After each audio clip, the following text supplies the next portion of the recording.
If you're in the market to get a new projector screen in your home theater and you've thought about going the route of DIY, you may be wondering what is the best material you can get for that projector screen.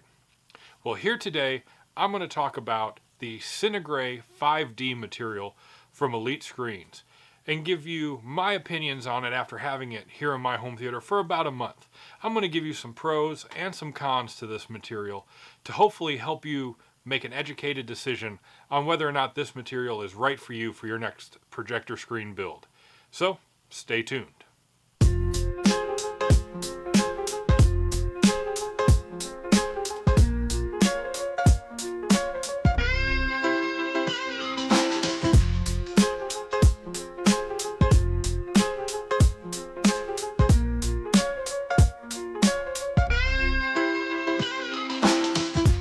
First and foremost, I do want to thank Elite Screens for sponsoring me with this video. I did not buy this material. They sent it to me in exchange for my review and my thoughts and opinions on it. So I definitely want to shout out them first here at the top of the video. But with that, let's get into the actual information about the Elite Screens Cinegrey 5D material. Let's talk about the specs on this material and then how I put it together here in my home theater. This material is the Cinegrey 5D line of material from Elite Screens. It's called Cinegrey because the material is a gray color, not a white material color like most projector screens you see. Now, the benefits of having a gray screen material really come down to improved contrast ratio and deeper black levels. Now, the Cinegrey 5D material is also considered an ALR screen material, which stands for ambient light reflecting material.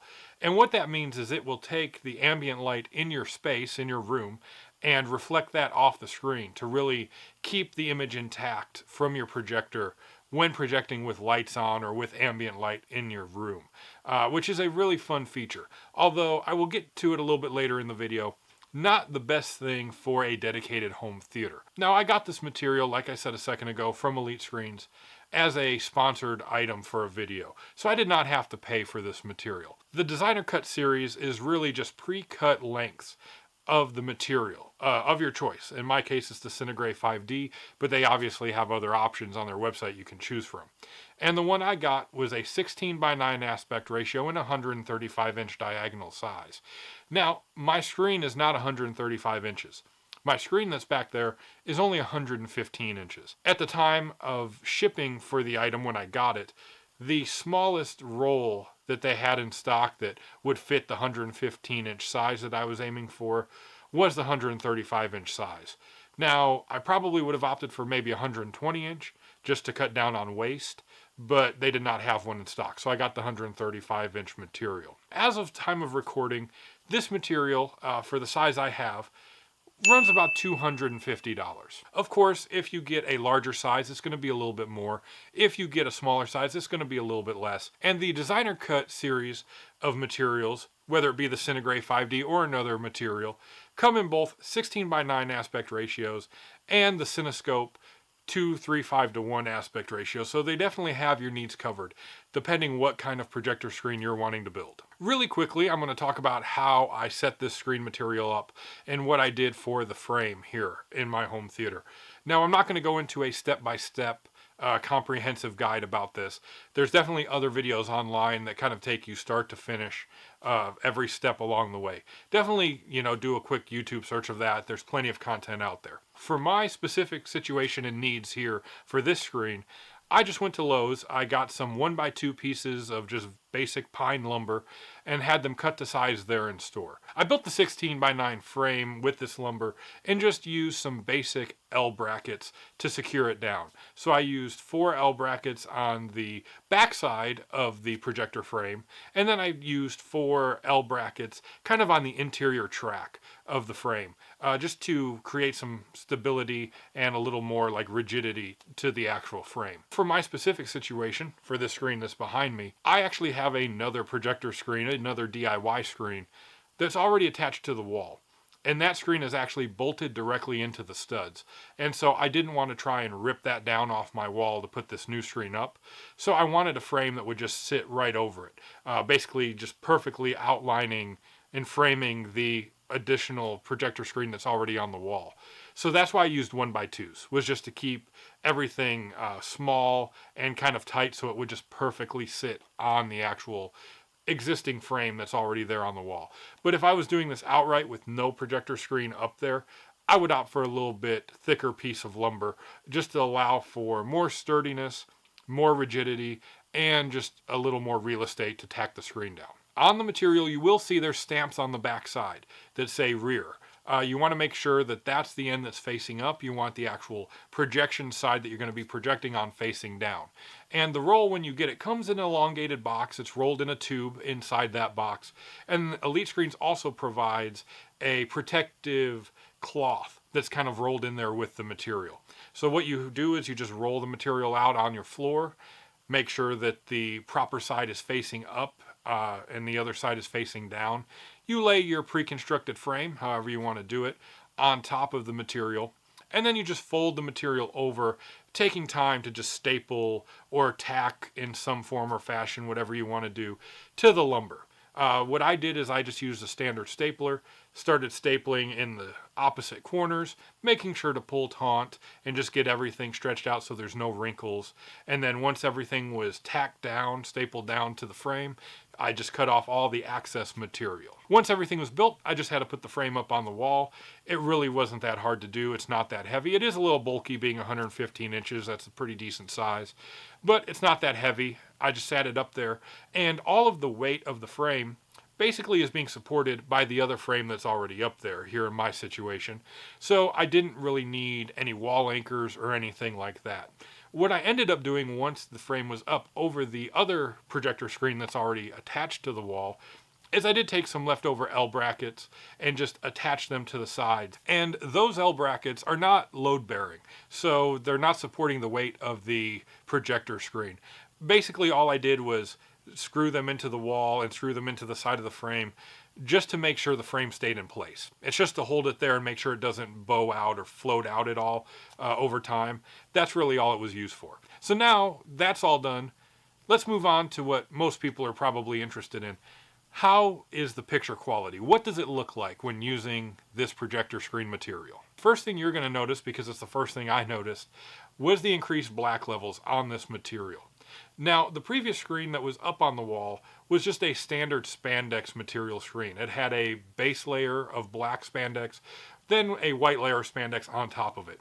And that image was pretty good quality, but it was lacking slightly in the black level performance. This Cinegrey 5D material definitely helps in that aspect. Like I said, the black levels just jumped out immediately as being much darker, much deeper, and definitely it provides a much better contrast ratio to the image on the screen. So the black levels have definitely been a positive for this projector screen material, but of course there are some limitations to that based on the projector that you're using.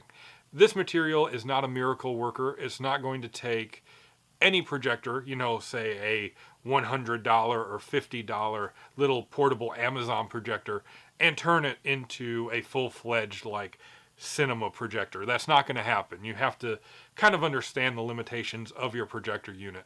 But for me, my projectors, and I would think most above entry-level, mid-level projectors and higher from any of the major manufacturers, are probably going to get a pretty good benefit in the black level performance by using a screen like this. Now, kind of pivoting to the side of black levels, a lot of people may think, because this is a gray material screen, so the black levels are deeper, that is going to cut the brightness level and the vibrancy of the colors. That is not the case. If you were to do a side-by-side comparison of this material with a standard white material screen, the peak colors will probably look slightly duller on this one. But in real-world content watching, if you're not comparing it directly A-B to a white material screen, this projector screen material actually does a fairly decent job of keeping vibrancy and keeping peak brightnesses at a respectable level. Now, the projector I'm using for the footage you're seeing in this video is my Knoll LED projector. It is an LED-based DLP projector. And that projector is not the brightest. It only puts out about 700 lumens in its max setting. And to be honest, that is more than enough to power this screen at 115 inches. Black levels are really good. And the colors, well, yeah, they may be slightly dimmer than on my white screen. They are still plenty vibrant and still give you that amazing pop that you're looking for in a modern home theater projector. As with anything, the Cinegrey 5D projector screen material is not perfect. First, the major issue that does come up is hotspotting. Now, hotspotting is just where a part of the image on the screen appears brighter than the rest of the image around it. And this material, because of its ALR light reflecting technology, it is prone to hotspotting. In the B-roll that you're seeing in this video, my camera does have a bit of a hard time picking up all the intricacies of the hotspotting, but it is apparent. You will see it in a couple of the images that pop up here. You can notice that the center of the image looks a few shades brighter than the rest of the image around it. When you have static images, or you have an extremely dark image like space or something in a haunted house with shadows, let's say, you will notice that the center of the image looks brighter than the rest of the image on the screen. And no matter what you do with calibration, that hot spotting is always going to be there. You're never going to fully eliminate it. And so for me with my projectors, I just had to go in and play with the settings to where I felt that the image was respectable enough that the entire image looked good. It may not be technically correct for, official 100% accurate calibration, but I got it to where it at least looked pretty uniform to the most part to my eye here in my home theater. Again, that's not a deal breaker to a lot of people because in most content you probably would never even notice it. But it is an issue and it is there, and there's really nothing you can do about it in certain circumstances. Now, one last thing to talk about before I wrap this video up, and that is the ALR ambient light reflecting technology that this screen has. As I said in the beginning of this video, the ALR screen basically reflects ambient light in your space. So if you have windows, if you have lights that are always going to be on, just any form of ambient light in the room, this screen will actually reflect most of that away and try and keep the image and the picture quality intact that's on the screen without sacrificing contrast ratio, without losing black levels, things like that. That is good in a certain kind of specific instance. If you're in a space that's going to have a lot of ambient light, a screen like this is definitely worth its money. It's worth the value to go out there and get something like that.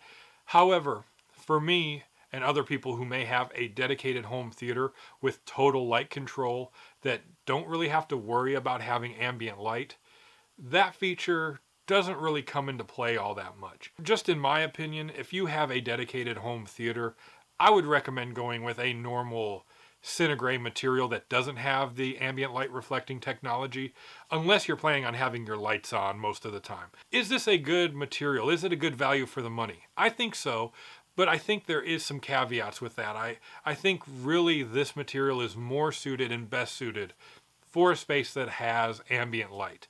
Here in my home theater, while the image that this produces is still really good, I'm not really benefiting from the ambient light reflecting technology. And to me, I would probably be more well suited to just get a standard Cinegrey material. Now at $250 for the 135-inch roll of this material, I think that's a pretty good value. But like I said, I think it's really for the specific installation purpose of being in a space with ambient light. As I said a minute ago, if you don't have a lot of ambient light in your room, if it's totally light controlled, I don't know if this material is going to give you that much of a benefit. While the image does still look really good, I don't think the ALR is really worth it in a total light controlled environment. With that, I'm going to say thank you for watching this video. If you like the content here, definitely consider liking and subscribing. And I will see you the next time in the next video right here on Secondhand Home Theater.